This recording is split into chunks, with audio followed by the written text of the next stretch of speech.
So, welcome to lecture number 12 of Kuzari. We are in the first essay, about to read paragraph 110, which, if you are following in the Korobkin English, this version, it would be on page 132.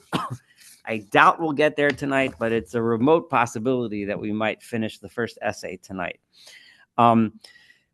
Because we are approaching the end of the first essay. Now, the new background is because I happen to be in the hospital waiting for a patient who's in labor. So if I get called out in the middle, you'll have to forgive me. And also, I'll be a little bit less animated because when I'm at home, I can scream and yell at the top of my lungs when I'm teaching. But when I'm here, I'm sitting in the doctor's dining room and people walking around outside in the hall, and I just really don't want to draw too much attention to myself. So I'll be slightly less animated than usual. So forgive me.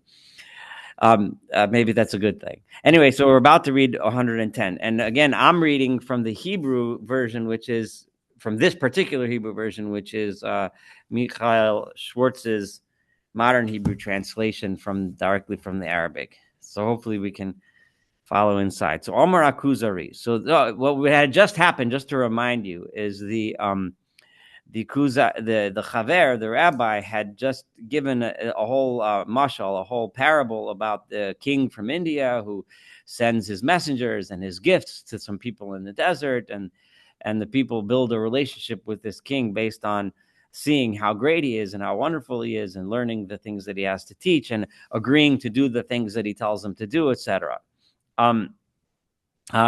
And he used that as a parable to describe the relationship that the Jewish people have with God. We experienced him. He sent us his messengers, who are the prophets, and he gave us instructions of how he wants us to live, so on and so forth. That was and then the main point that he wanted to bring out with this is that the purpose of keeping those laws is not in order to gain some benefit that we don't see or can't define. Not because we're going to, when we die, we're somehow going to go to a special heaven, or if we don't do it, we're going to go to a terrible hell.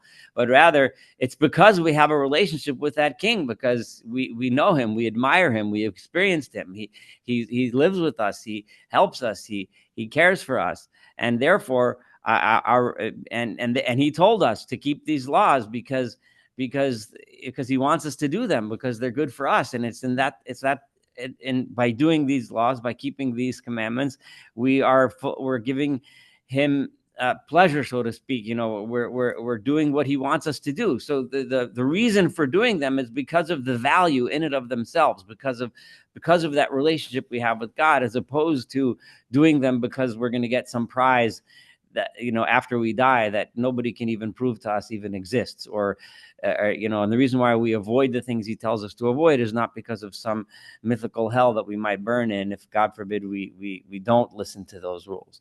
So that's what he had just said in 109. So those are very important points. And Amar Kuzari. So in 110, the Chazar king now responds, and that's where we're up to. Rachok min hahigayon. It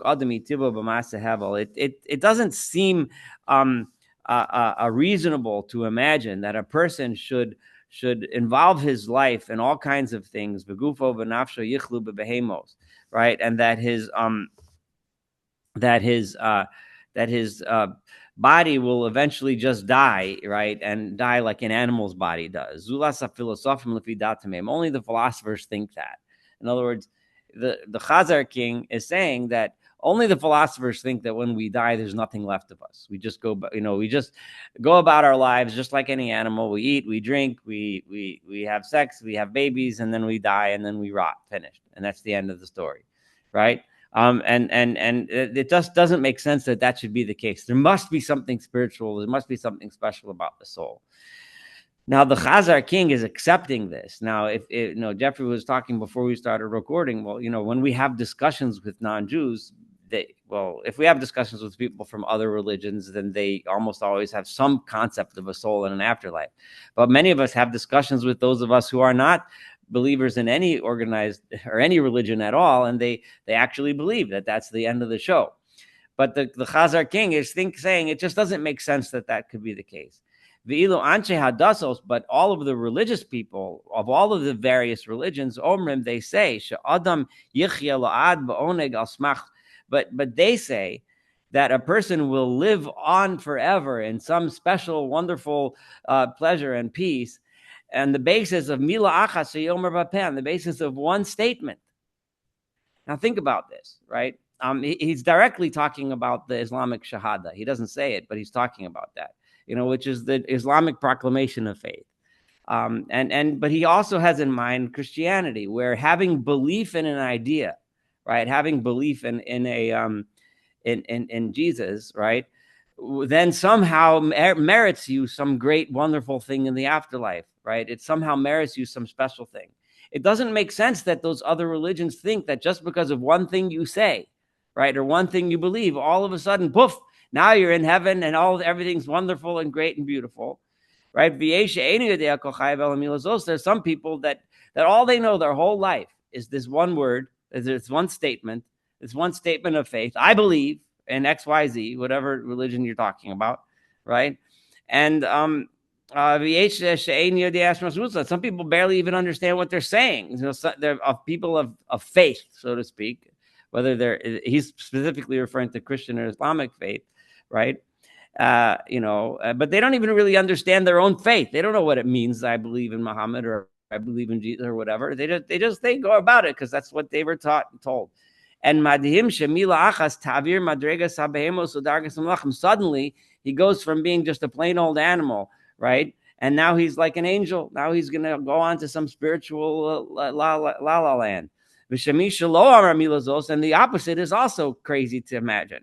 That all of a sudden a guy that refuses to say this statement, right, refuses to believe, so he's no longer an angelic, wonderful person with all these wonderful things, but because you refuse to believe in this idea, or you refuse to make this statement, right, all of a sudden you're a nobody, right, or worse. I feel imhu philosoph, even if you happen to be of an educated philosopher, who your entire life you've been searching for God, thinking and learning and studying and trying to be the best possible person you can be and living a good life, and all of a sudden, because you don't believe, poof, you're a terrible guy. Like, what kind of sense does that make? So this is the Chazer king saying this, and this is, of course, one of maybe the primary difference between Judaism and those other major Jewish religions today, right?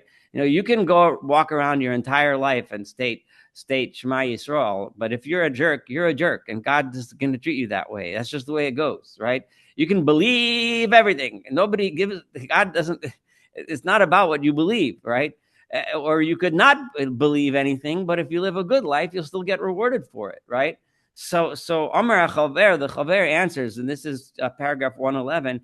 Ein anu shololim me'af echad. And Jeffrey, this kind of addresses your question, because let's leave out for a moment the difficult issue of Jewish superiority, which is inherent argument of Rabbi Yehuda Levi, right? I understand that it's difficult, and just know that Rambam doesn't agree with that argument, and we talked about that, and it'll come up again. But leaving that out, there's still many compelling arguments that Rabbi Yehuda Levi is making here in this book, and this is one of them.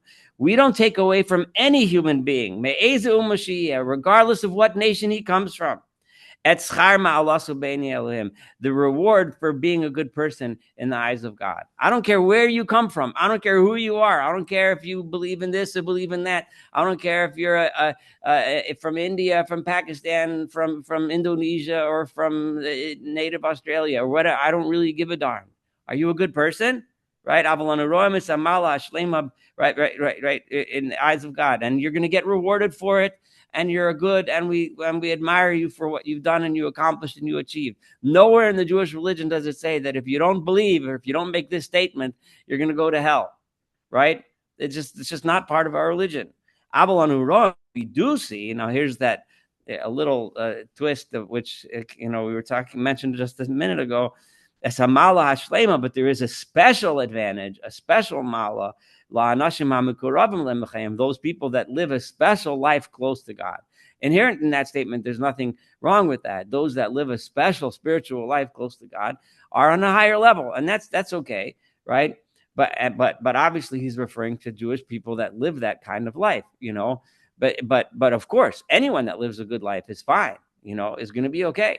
God will still reward him or her, and so on. And whatever you achieve in your life, that is what somehow you will be rewarded, right, or punished, depending on the situation, after death. So remember, he said, in other words, it's not about after death, and that was an emphasis we emphasized last week. It's not about what's going to be after we die. It's not about that at all. It's about how we live. But based on how we live, there is some sort of eternal existence, right, that results from our lives. Exactly what that is. He's going to talk a little bit more. I'm not sure if we're going to get to that tonight or not. But the bottom line is the bottom line. If you live a good life, you're a good person, you'll be fine. If you don't, you're not fine. And it doesn't matter what you say, right? If you say the Shahada 16,000 times standing on your head, but if you're a jerk, you're still a jerk, right? And if you don't say it, and you live a good life, you're fine. Let's see paragraph 112. Amar Kuzari. So the Chazer said, but let's look at this in a different way, right? I wonder how he translates that. Let's look at this a different way. And now he's going to address something that it's an argument that's been used against the Jewish people until anti-Semitism takes on the form, depending on if Jews are good, they criticize us for being conspiratorial, guys in a smoky room running the world deviously, right? If Jews are bad, then they say, look at those guys, they're poor, they're despicable, they're nobodies, right? So in those days, in the days that this book is written, the Jews were on the bottom of the pile sociologically, right? So we were suffering. We were getting kicked out of country after country. We were being persecuted and so on. So he says now, let's compare, and by looking at the Jews to other people, by looking at the way you're telling me how great they're going to have it in the world to come, right? Well, what about this world, right? Let's look at their situation in this world, right? Which obviously he means to tell him, right? Right now you're all physically downtrodden, right? You guys are and so, like, why would somebody want to be one of you guys if you guys are being stepped on, right? You guys are suffering. So he has a very interesting answer here, which I kind of love, and you may be able to use this depending on whatever debate you may be having with somebody or discussion. But I kind of smirk a little, and you'll see why in a minute. It's kind of funny in a way. So 113, paragraph 113. Amar Chaver. So the Chaver, the rabbi, answers as follows. And before I read the words, I'm going to tell you outside what he's going to say, right? So he says, everyone talks about, oh, you see the Jews, the Muslims, we're powerful. By this time in history, we control all of Arabia. We control all of North Africa. We control half of Southern Europe. We control half of Spain. We are powerful. We're strong. We're great. Look at us, right? And look at the Jews, right? They have to pay extra taxes. They don't have civil rights. They get thrown around. They're impoverished, and so on. And the Christians are doing the same thing. We control all of Rome and Italy and all of Europe, most of Europe at least, and Spain, and we have powerful kings with gold and silver and thrones and armies and everything. And look at those Jews, right? They're all suffering and everything. But meanwhile, when you talk to people, meanwhile, when you talk to people, Christians or Muslims, they always talk about their past. They brag about the martyrdom of the founders of the religion, right? How they were downtrodden, how they were stepped upon, how they were, and they glorify those days, and they talk about how wonderful that was, that they were so so you're using this against me. You're telling me now that some kind of a proof against Judaism, that we're living the life that everyone else brags about, right? All the other religions are constantly bragging about how they're martyrs and how they're suffering for the cause and how they were tortured and how they were this, right? So he's going to say right away, all of the great people of those religions, they're constantly bragging. Don't they look and they bring proofs? If somebody smacks you on the right, give him your left cheek, right? I don't get that's. I'm It's a verse in the New Testament. If someone knows it, they can quote it properly. But he's quoting. This is a Hebrew translation of an Arabic translation of somebody's version of what it says in the New Testament. So just forgive me if I didn't say it correctly. But the idea is the point, right? You quoted it correctly, but the New Testament corrupted Eicha. Eicha Yirmiyahu says we did give our beaters the other cheek, but he's lamenting about it, and they said, "Oh, this means we have to do it." Okay. All right. Well, fine.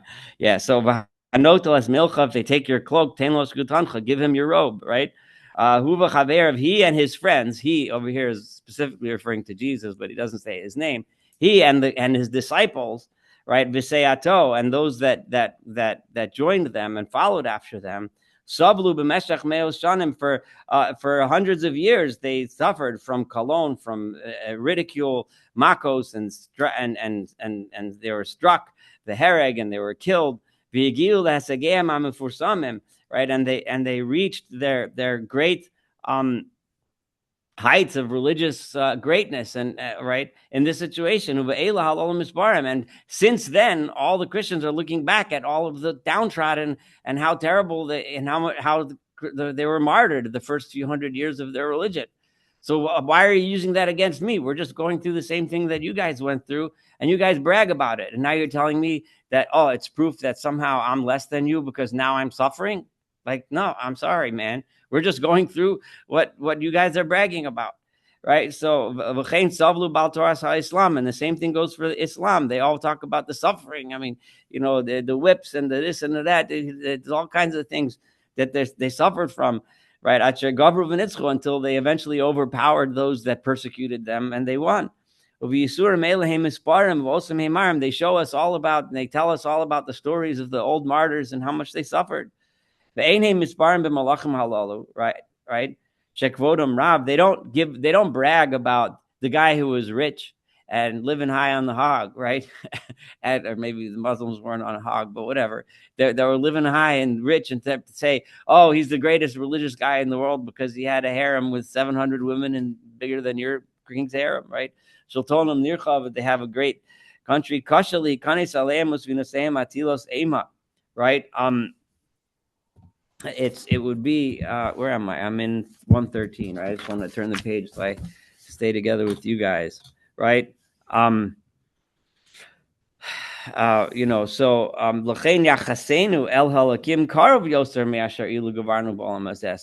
fact that we're suffering means we're even closer to God, right? Don't use the fact that we're suffering to show that we're away from God. If anything, we're closer. So this is, I mean, you might need to word it a little differently, but this is something you can even throw into a modern debate, right? So Kuf Yudalid, paragraph 114. So Amar Kuzari. So the Chazar king says back. Remember, this book is 1,000 years old. I want you guys to keep that in mind. And it's just fascinating how the same old stuff is still bouncing around, right? But but he says the Chazar king. So he says, Kach haya elu. He said, wait a minute. You guys aren't choosing to live that way. If it was up to you, you wouldn't be persecuted, right? Right? You're being persecuted, but not because you want to be, right? If I gave you a choice and said, how about come and not live under persecution, right? Right? If you guys had the choice, right? You would go and start killing your enemies, right? You'd be in charge, and you'd be the boss, and you'd be killing your enemies. At least that's what the Chazar king says to the rabbi, right? It's just you happen to be weakened. You happen to be living in a lowly state right now, but it's not because you want to be that way. So Amar HaChaver. So the Chaver says, you're right. You've found my shameful parts. You've exposed my vulnerabilities, right? Because it's true, right? In other words, why are we in exile today? Why are we suffering? It's because of the deeds of us, right? It's because we didn't behave ourselves, right? Because of sinas chinam, because of hatred, because of infighting, and all of that. Chazal say that our temple was destroyed. We were exiled because of all these things. I apologize. I just need to check and make sure I did not need it up on labor delivery, but I'm good. Nothing to do with that. But so Melech Kuzari, I'm king of the Chazars. You have exposed my shame. Achen, however, Lu Bacha Rubenu, Kafisha Ata Omer. Right, had most of us accepted our lowliness, right? Kafisha Ata Omer, the way you say, accepted our humility, right? Lekabel of et hashiflos mitoch kniel Elohim v'Torah. So, right? Not our lowliness in comparison to other nations. No, that we don't have to accept, right? That because Rabbi Yehuda Levi is definitely not advocating for. If anything, he's advocating for the opposite.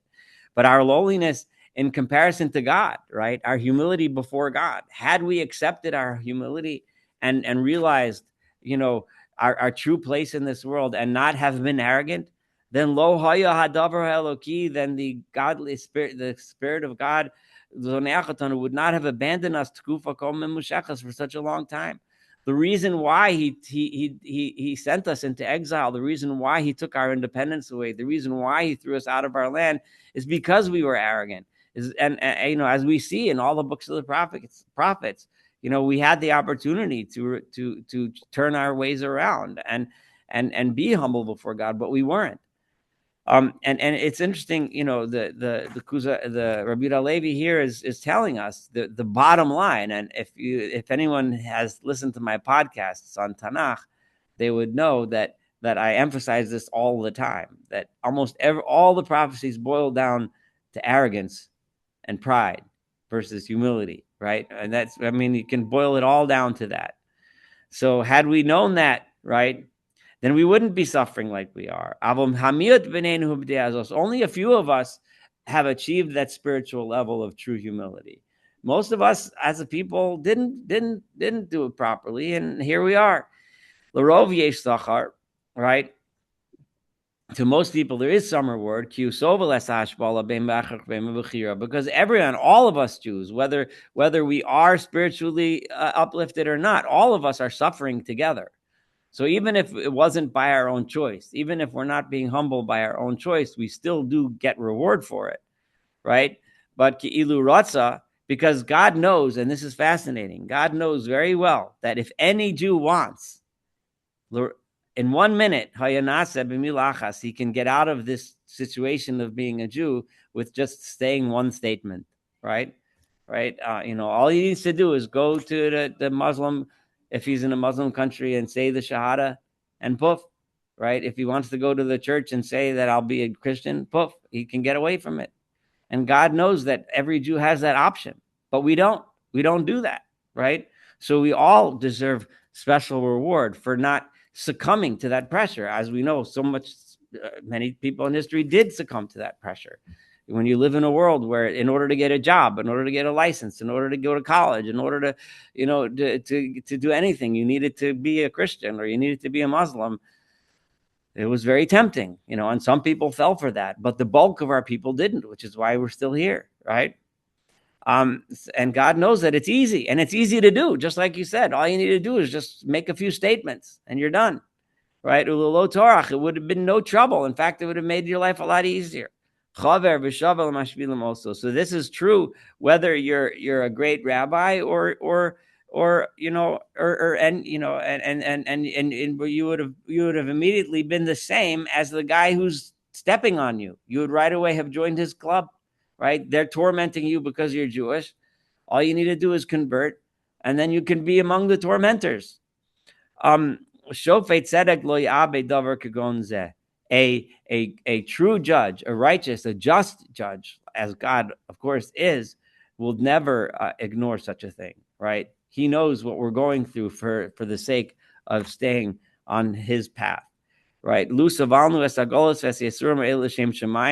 therefore, if we go through and suffer through this exile that we're in for the sake of heaven, and we learn that humility that he just talked about, karoi, appropriately, hayinu pe'er hadar HaMashiach hamatzupa. Then when that day comes, when the day of Mashiach comes, right, that we're all hoping for, and this exile, this terrible exile is over, we will be rewarded for being faithful. And by this behavior, we're going to bring that time even closer. Again, a very important thing here is that it's us. No matter which school of thought within Judaism you are regarding what it means that Mashiach, the concept of Mashiach, because there's a lot of different conceptions of what Messiah, what we're looking forward to, what the world to come, et cetera, et cetera. There's one common denominator that's a thorough and important common denominator that pretty much defines you as Jewish as opposed to other religions, and that is that Mashiach is something that we bring. It is our efforts. Now, you can look at it in a more spiritual way. We bring it by doing mitzvos. We bring it, or you can look at it in a more practical way. We bring it by doing social justice in this world, and so on and so forth.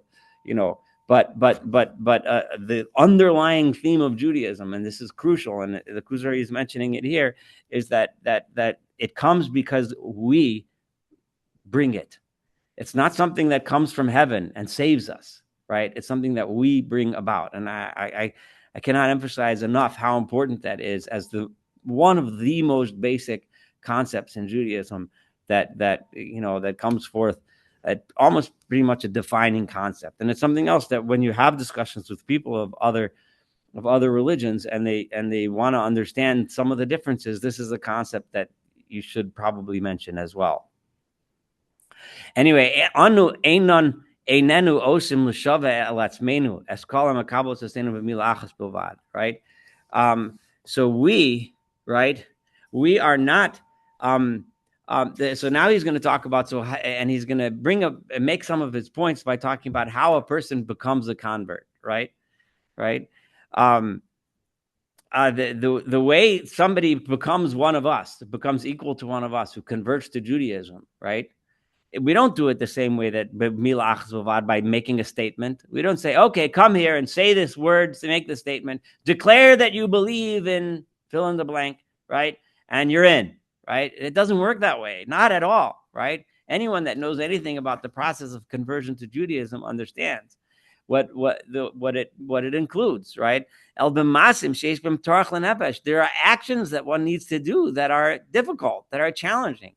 One has to accept upon himself to live by the precepts of the Torah, which are, those of us that grew up doing them, they might be a little bit easier, but we certainly realize how all-encompassing they are and how they rule how we act and do every single day, right?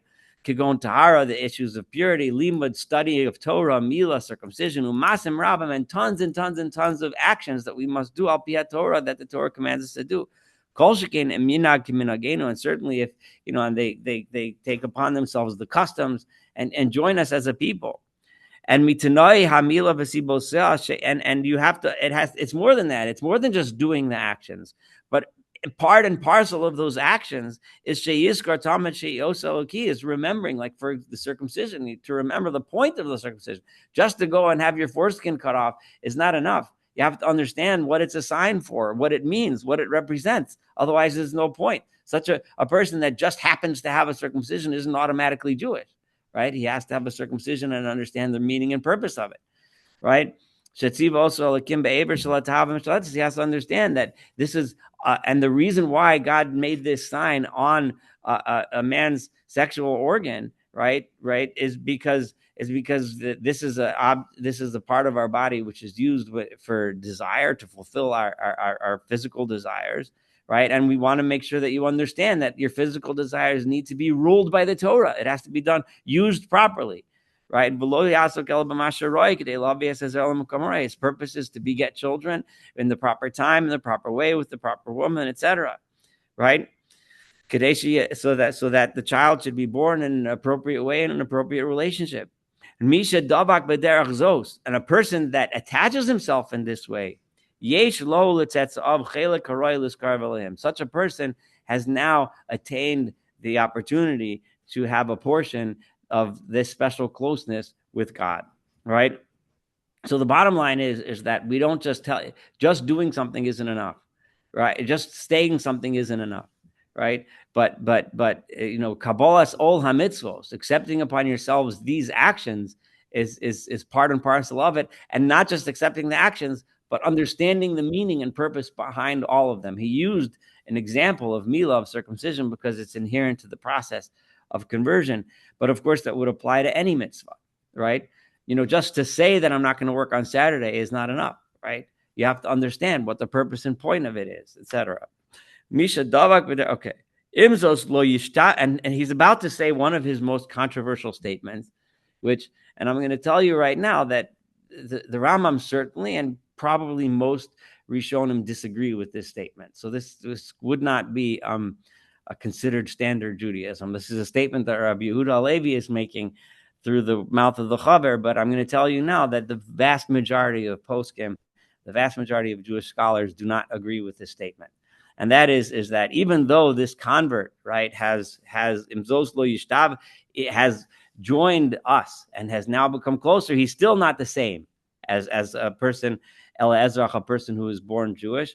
Shekain raka ezrachim rim lenavua, in the sense that only one who is born, because remember, he gave us that whole speech about how, the father to son transmission of that special quality. So he's kind of boxed himself into saying that only a person that was born with that special quality can approach God through prophecy, right?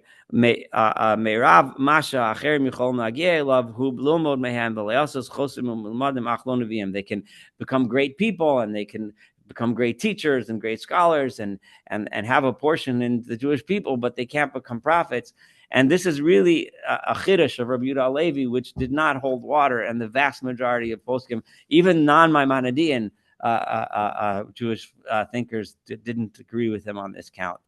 Most famously because we have one known prophet who Chazal, Shas, the Gemara contradicts him. The Talmud contradicts. The Talmud talks about the prophet Ovadia. We have the book of Ovadia, which is a book, one of the Trei Asar.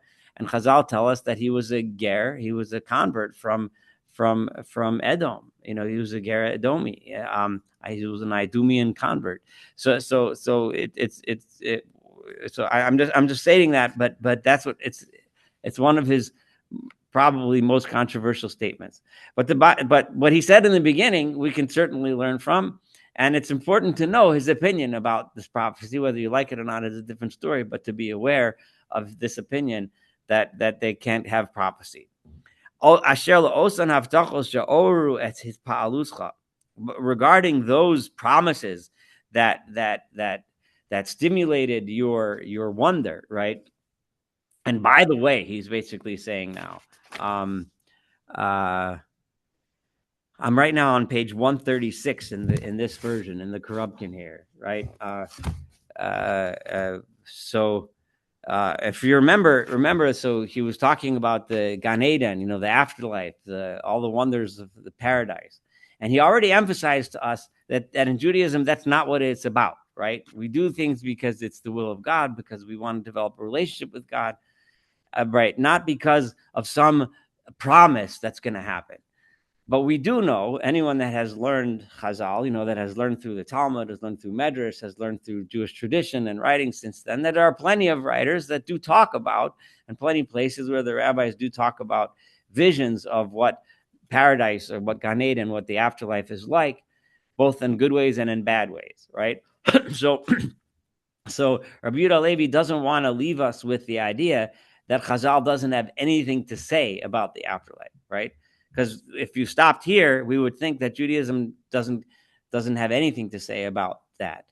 Now, there are some Jewish thinkers that would be fine with that, that I don't know what happens after that. Remember, Rambam famously doesn't discuss really the afterlife, other than to talk about how as we perfect our intellects and bring our intellects closer and closer to godliness and to what he calls the active intellect, on that level, we achieve some form of eternal existence as a part of that active intellect, which is almost part and part of the intellect, which is angelic and attached to God, and so on. But that's all. But the Rambam doesn't mention at all. Maimonides doesn't talk at all about the details of what's going to be in the future world, and many people assume that he doesn't even necessarily hold that such a thing is true. However, we do know from the Talmud, we know from Medrash, we know from tons of rabbinic literature that this subject is discussed. So he's going to touch on that now. And as for those issues, because you did mention the other religions talk about all these wondrous things that await the good person and all the terrible things that await the bad person. So Chacham, he says that's not new. These are religions. They got it from us, right? All the stuff that they put into their canon, right? They got from things that the rabbis wrote about in their imaginations, right? It's all there. And he's kind of right, very much right about this. All of those imaginings, which are really just the rabbis imagining wonderful things, right? And they became part of the canon of the religions that succeeded Judaism by several hundred or several thousand years, depending on the situation, right? So Chachamenu Ekdimu v'teru eskaneden v'eskehenim u'madadu osam l'orach l'orchav. They measured it out. They told us how big the heaven is and hell is. V'teres oneg, and they talked about the pleasures that are there, v'yisurim, and the punishments. V'ofen mematze yoser me'asher dasas grovus. They talk about even more than those other religions do. Ani dibarti elacha me'az, right? And that which I spoke to you before, basi rakal pianemar b'kisvei divrei hanaviyim. But what I originally told to you was just the basics, that which is written in the words of the prophets. And in the words of the prophets, there's really not a lot. The prophets, the Torah itself, the Nevi'im, the prophets themselves really don't talk very much at all. Barely anything. He's like maybe a tiny mention here, a tiny mention there, but barely even a word about the future. And there's a reason for that, right? Because of what the Kuzari told us before, right? That's not the point, right? But if you want to know about it, however, they are common and frequent in the words of the rabbis. However, it is true, though, that in the words of prophecy, we do have, some mentions that hint to us that such concepts exist, right? Which is important. In other words, there is eternity, but they don't describe eternity, right? Right? There is, something. There is an ultimate justice, right? But they don't describe what it's like, right? So because they do mention the chazaras offer migufadam al offer, that the person's body returns to dust, the chazaras ruach, but the spirit returns elabore to its creator. Shanasanosa v'chein nizkeres b'divrei hanavua hachyas hamesim ba'asid. We do have mention of tchiat hamesim, which is really, I'm pretty sure he's referring to the mentions in Daniel. There's brief mentions of the revival of the dead, right? And a little bit maybe in Yeshayahu, depending on how you read the pasuk. Ushlichas navi akari layo, and the idea that one day Elijah the prophet is going to come. Shekvar nishlach ba'avar, he was already here once upon a time with us, teaching us ve'elim hello, so but he went up to heaven. Kishem shel etzulaso, in the same way that there were others that went up to heaven, like Chanoch, so on. V'nemar shehu lo tam tam mavas, it says that he never really died.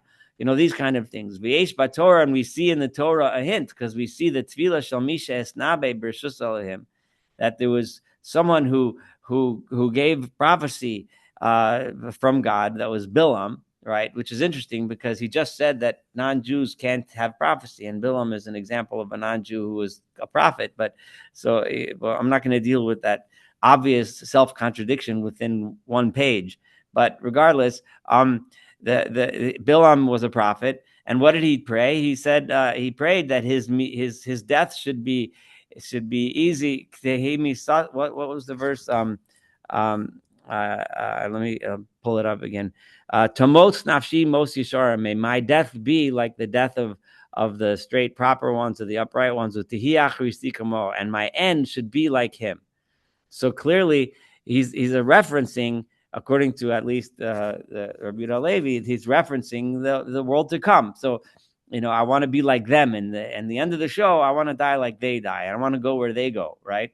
Melech Echad Shal Navi Mason. We also find the story of the prophet who had died, which is Shmuel, right? We see the famous story where Shaul, the king Saul, who asked the necromancer to bring Shmuel's soul up from the dead, right? And he gave him prophecies, just like he prophesied when he was alive. He gave him prophecies about what's going to happen even after he was dead. So you see that his soul lives on. Even though that which this king did, Saul did, Lisholas HaMesim, is Meguna Lefi Torah Seinu. The Torah derides that. The Torah tells us we're not supposed to do that. But he did it. But it shows that it exists. We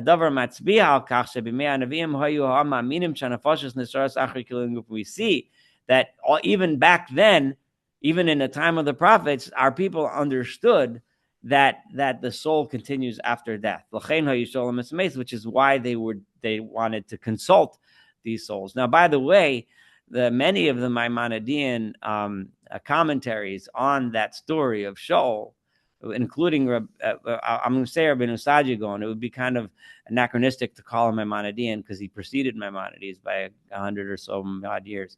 But he was Maimonidean in the sense that he was also a rationalistic Jewish philosopher, and others besides, I think he quotes Chofni going. If you go to my podcast, Let the Prophet Speak, on that parak in Shmuel, I went through different opinions, but the rationalistic commentaries don't interpret that story that Shmuel was actually raised from the dead. They have a much more interesting story. They claim that the whole thing was all smoke and mirrors, and the woman was taking advantage of Saul because he was in desperate situation, so he'd believe anything, and it was all, just playing games, and it was not true. But regardless, Rabbi Levi clearly understood, like many people understand, that to be actually bringing Shmuel's soul from the dead. But regardless, however you look at it, the fact that he's bringing that story to show us that not so much that Judaism understands that there is such a thing as a soul that persists after we die, because he established that Chazal, the rabbis, did tell us about a soul that persists after we die. But how do we know that in original Judaism, during the time of the prophets, right, that in Judaism in its earliest forms, that we even then knew and understood that there was a soul that persists after we die? So for that, he proved it. And this is a good proof, whether you're a rationalist thinker or not. The people believed that there was a soul, which is why they went to the necromancer. And then he brought those other smaller proofs, but like Bilam's prayer and other things, which and the mention in Daniel and the mention in Yeshayahu that hint towards an afterlife. So he kind of adequately presented that the idea of a soul that lives after life is an idea that's been part of Judaism forever. He's telling the king, the Chazar king, don't worry, we had this idea, and this idea has been around. And also, when we begin our prayers in the morning, even the women and everyone who wakes up in the morning, actually, it looks like we may actually finish the first essay tonight. And anyone of great spiritual growth, everyone knows this by heart. I can't help but mention this. Many of you probably heard, of the young man who was driving to the Nova Festival right before October 7th, and he was singing in his car a tune to these words: Elokai neshama shenasata bi, God, the soul that you placed within me. And he was singing a beautiful song, and he recorded himself. He ended up getting killed on that day, and they found his phone, and you can get a recording, and it's heartrending, and it tears my heart up to pieces every time I hear it, because of, especially given the meaning of this prayer that most of us know. We say it every morning. It's one of the first prayers we say in the morning, and I'll translate. Elohai, my God, Haruach Shenafachta Bi Mekudeshes, right? He had a little bit of a different version than we have, but it's the same idea, right? The spirit that you breathed within me is holy. Ata Borah, you created, V'ata Shomra, and you guard it. V'ata Lo Kamimeni, and you take it from me. V'ata Machzira Elai, and you return it to me, Ba'olam Hazba, in the coming world. Kol Ochi Melavosi, as long as it is with me, Ashabchacha, I will praise you, V'odolach, and I will give thanks to you, Elhei Olamim, God that is forever. Hashevachacha, all praise is due to you, who Hamachzir Asuruach L'guf Mesim, who returns the Spirit, the Holy Spirit that's within us, to bodies that are just worldly, physical, otherwise dead bodies. Gan Eden Atzmo, and the whole concept of Garden of Eden, that people all over, in other words, in all those other religions, they talk about Eden. It's all Lukwach min Torah. It's all taken from the Torah. It's the level that was meant for human beings. Lule Himra, had he not rebelled, we would all be in this Garden of Eden. Gehenna hu makom uforsim, and the idea of Gehenna, of hell, of Gei Ben Hinnom, is a place. We know the place. Anyone that's been to Jerusalem, those that should know, if you had a good tour guide at least. If you don't, let me know, because my son's a tour guide. He'll take you there. But the Gei Ben Hinnom, right, Karav Yerushalayim, it's near Jerusalem. Chafira she'enei kavaba. It's a place where there's constant fire burning. Sorfim bo etzomos atmeos. It's where they would burn bones that became defiled. And unfortunately, during certain times in our history, it was used for child sacrifice. It's hapigarim yes atumos habitu Gehinom hu ivri morkav. The idea Gehinom means the valley of Hinnom, which is a valley which exists today, and anyone can go to Jerusalem and walk around there if you want. It's an interesting place to walk around. So Amar Kuzari. So the Chazar King says, and this is 116 now. I am on page 140, right? So if that's the case, there's not, these other religions didn't really come up with anything new after what was already written in your Torah. And maybe some details they might have embellished about what heaven is like and what hell is like, and so on.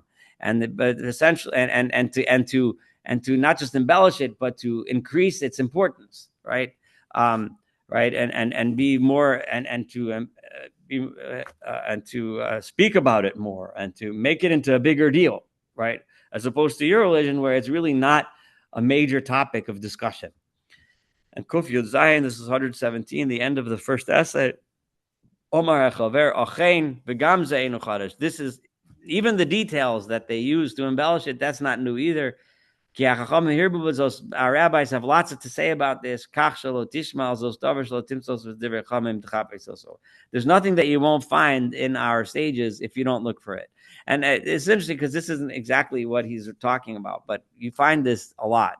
There's so many sayings that go around that are attributed to Jesus or the New Testament that obviously things that contradict the Torah you won't find in the Torah, but so many statements that you ask people, where does this statement come from? If you ask a Christian, it's in the New Testament. Well, I mean, it was in the rabbinic literature hundreds of years before that, and the writers of the New Testament, most of them got it from the rabbis they learned it from when they were studying in the rabbinic schools. I mean, these statements were around for a long time. Of course, the most famous being what Christians call the Golden Rule, which preceded Jesus by at least 400 years in the rabbinic literature. But regardless, and it's all there, it's all written. There's nothing new, but it's just other religions taking what we had already written and making it into theirs, and then hanging their hats on it, and claiming that it's essential to their belief system. And it's the same way here regarding this subject. So this really ends the first essay. So I hope you enjoyed essay number 1. We have about 8, 9, 10 minutes to talk. So if anyone has comments, questions, observations, fire away. Floor is open. Go ahead. Yeah, I have a question. You had said about 15 minutes ago, Jews bring the Messiah. And yes. Could you expand on that? I remember it said if all the Jews would observe 2 Shabbats, then the Messiah. Right. So, there's a lot of statements like that, right? And so the point being, it's not so much, it's not like a magic trick, right? The point is that Mashiach, in the Jewish conception of Mashiach, of the Messiah, is very different from the Christian conception of the Messiah, right? And it's very hard to even have a conversation about the Messiah with the Christian, because when they ask you the first question, which is virtually almost always, why don't you believe in Jesus being the Messiah, right? The Torah talks about the Messiah. Well, we can debate that a million times, and that's really not the purpose of tonight's lecture. But the idea is, the main point is not so much whether or not he was the Messiah. It's how you conceive of a Messiah in the first place, right?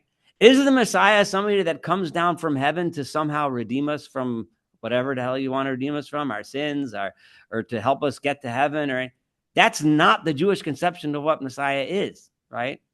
The Jewish conception of what Mashiach is that we are tasked, right, to to live our lives in such a way that we bring about a time, which is the time of Mashiach. And when we are worthy of such a world, right, that the leader who we will find and who will arise out of that milieu, out of that world, that will be the Messiah, right?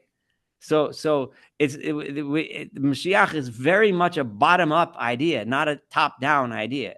The Jewish idea of Messiah, you will never, ever find, and I can tell you, you won't find this in Kabbalistic literature. You won't find it in Maimonidean literature, rationalistic Jewish literature. You won't find it in late Yehuda Levi's literature. You won't find it in poems. You won't find it in piyutim. You won't find it in the Siddur. You won't find it in any Sefer and Tanakh. You will never find any Jewish source ever that doesn't talk about us bringing Mashiach when they talk about Mashiach. Right. And you can test me on that. You can try me on that. And if you find otherwise, please show it to me. Right. But Mashiach is always being brought by us. So that statement that you just made about keeping 2 Shabbats is a good one right there. What brings Mashiach? Us living the way God wants us to do. Right. By keeping 2 Shabbats. Right. Or doing extra, that's a central idea in Judaism, and it's really at the core of what our religion is, right? We were put on this world to do a job, and God gave us instructions of how we're supposed to do it. And if we do it, then we will merit to live to the time when the world gets redeemed from all of the craziness that this world is, right? And it's up to us to do it. Now, some people have mystical ideas. We need to go up to mystical heavens, all kinds of mystical things. Some people have, let's keep Shabbat. Some people say we have to keep halacha better. Some people say we have to do more social justice. We have to be nice, we have to be less arrogant and more humble. All of those things are all part of Judaism and different aspects. And and even Maimonideans, we have to be philosophize and think and study and learn and whatever aspect of Judaism you want to pick and what you want to emphasize as to how we go about bringing about such a world. You'll find a lot of different things, but it's always based on us, and that's 100% of the time. Anyone that comes to you and says, "Well, why don't you believe in a Messiah who came down from heaven to redeem us?" Because that's not what Messiah is. I don't care what his name is. I don't care what. I don't give a damn if his name is Jesus or his name is Joe Schmo. It doesn't make a difference, right? Right. The point is your entire concept is wrong. You have the wrong idea. I don't believe in someone who came to redeem me because that's not what my Torah taught me. My Torah taught me that it's up to me. So, Saul, I have a question.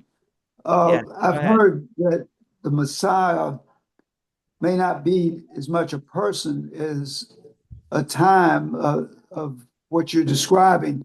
That it's not really a person; it's an event, and it's a situation where everything is made more perfect in the world, and it's not a person necessarily at all. Well, is there a concept like that, and where did that come from? There could be such a concept, right? And and we do find that within Judaism, an emphasis not so much on the figure, the person, but on the yemos, on the times of Mashiach, right? And this isn't a lecture on Mashiach, but it did come up in tonight's lecture, so I guess maybe it is a lecture on Mashiach. But anyway, but the point is still the same. No matter what vision you have of the Mashiach, right? Whether he's a person, right, or whether it's a time period, it's really a combination of all of the above or some of the above, but it's still a result of our efforts, right? It's still a result of us making it happen. Did the world? My question, yeah, I understand, but my question is, which trend of thought do you see Judaism expounding? A person or an era? Most of the this is going to be my argument. I'll say it, and some people might like it, some people might not. But most of the literature until about 200 years ago, right? People conceived of leadership as monarchies, right? That's the only leadership the world knew until the American Revolution, right? So when when we looked at leaders, right, when we looked at someone who's going to come, or some way that this world, we looked at a leader, a person, a figure who's going to lead the world towards this justice and righteousness that we're looking for, and bring knowledge of God throughout the world. So there is good reason to understand, right, that monarch, that king, doesn't necessarily have to be a monarch in the traditional sense of a monarch, but it could be a government, right? It could be a structure of leadership. Maybe there will be a president or a prime minister or whatever, right? But it's there's nothing inherently wrong in saying that Mashiach is, when we develop a unified, a representative maybe body, right, that will be led by people, and maybe by a person who's righteous and just, and so on. Whether that person is a king with the crown on his head doesn't really matter in our religion, right? So, and will thereby help bring about a world in which all of the peoples of the world will beat our swords into plowshares and stop shooting and killing each other, and start figuring out ways to get along with each other, and start figuring out ways to live together to make the world better. That will be Mashiach. Does you find throughout the Torah, there's lots of hints and references to that, especially in the book of Yeshaya, right? Because in the book of Isaiah, you find, if you follow it carefully from chapter, where is it that the Nachamu Ami is? I think it's 49. I keep forgetting, but somebody look that up for me. There's a point where Yeshayahu becomes disillusioned with Chizkiyahu, with Hezekiah. And Chizkiyahu was, in the Talmud, considered the potential Messiah. He could have been the one. He had the opportunity to do it, but he ended up failing, right? And then after that, immediately, Yeshayahu then emphasizes and says, Nachamu Ami, right? Comfort my nation, right? And he emphasizes the rest of the book of Isaiah talks about the nation of Israel, right? And the nation of Israel bringing the redemption. And he doesn't say barely a word about a person, right, who's going to come and do it. Until that point, until Yeshayahu was disillusioned by Chizkiyahu, he was talking about a person. Almost all of the prophetic pronouncements about a person are in the first half of the book of Isaiah. And the second half, Yeshayahu was disillusioned with Chizkiyahu, and all of a sudden he's talking about the people of Israel, right? So there's a lot of reason, and I'm not the only one to say this, but a lot of scholars think, and a lot of Jews think, and a lot of thinkers think, that what Yeshayahu is telling us is that it's no longer up to a person to come and save us, because we realize that a person will always get engulfed by selfishness. A person is always in danger of falling into that trap. But as a people, we could make it happen. And so, but this is, I did once a while ago say that I wanted to give a lecture series on what the concept of Mashiach, what the concept of Messiah is in Judaism. Maybe I will one day, but it would kind of go against my philosophy, or my strategy of only wanting to teach primary texts in all of these lectures. But what you just heard was me, not a primary text. Well, it sounds interesting to me that, through the whole history of the Jewish people, there's always been this battle between, should we have a king or should we not have a king? Yeah. And it seems like it was, no, we don't need a king. That's one of the biggest proofs. You're bringing up a king, and then after that, Isaiah is saying, no, we don't need a king. It's funny how that keeps going on. Wait, hold on. I need to stop the recording. So hold on. Okay. Wait, give me a second.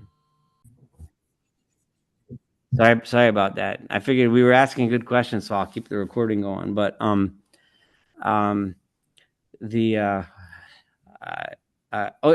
that itself is one of the biggest proofs that Mashiach isn't a figure, because a specific king type personality, because the whole concept of a king was a later concept. In other words, the original Torah's intent was that we shouldn't have kings, right? When you read through the Sefer Shmuel, right? He didn't want, so the whole idea of having a king from the house of David, well, there wasn't even supposed to be a house of David to begin with, right? At least according to Sefer Shmuel. There's other parts of the Torah which seem to hint otherwise. It's a long discussion. But certainly that stream of thought within the prophets would lead you to say, well, if there never was a house of David and we stuck without having a king, which is what the prophet Shmuel wanted us to do, right, was to never have a king in the first place, then how would we be imagining a Mashiach of some sort of king if we're not even supposed to have a king? But yeah, I mean, these are all so one cannot say definitively that the concept of Mashiach being a king is a central idea to Judaism. It can't be, right? Because there's a significant thread of Judaism that doesn't even believe we're supposed to have a king, period. But it's an important discussion. There's just a lot to be said, but these are all really, really good points. But the bottom line that I did want to say is that all of these are wonderful things to talk about, and they're all great and they're important. But one thing is consistent, and that is the insistence that I said before, that it's up to us to make it happen. Mashiach is a bottom-up process, not a top-down process. It's a process of us being worthy of the time of redemption, right? We have to do it. No one's coming down to do it for us. Nobody's redeeming us. Nobody's getting our sins forgiven for us. The only way to get your sins forgiven is to repent on your own and fix your ways. That's the only way. There is no other way, right? Nobody's coming to save you from nothing. We don't need a savior because nobody's saving you. The only one that can save you is you, right? And that's it. Finished. And that's central to our religion. That's one of the most basic things about our religion. So, and it's something that we should understand. And that's really bottom line. Rabbi Google says it's chapter 49 of. Okay, thank you. That's what I was right. I said 49, right. Didn't I? All right. See, if Rabbi Google says so, then I'm definitely. It's easy to look up. As long as it's not Rabbi AI, because then you're totally out. Rabbi AI, you're in trouble. Yeah. Yeah. All right. I'm going to end the recording. If people still want to talk, that's fine. But I'm stopping the recording. Thank you, Saul. Yeah. Thank you. So, thank you, Saul.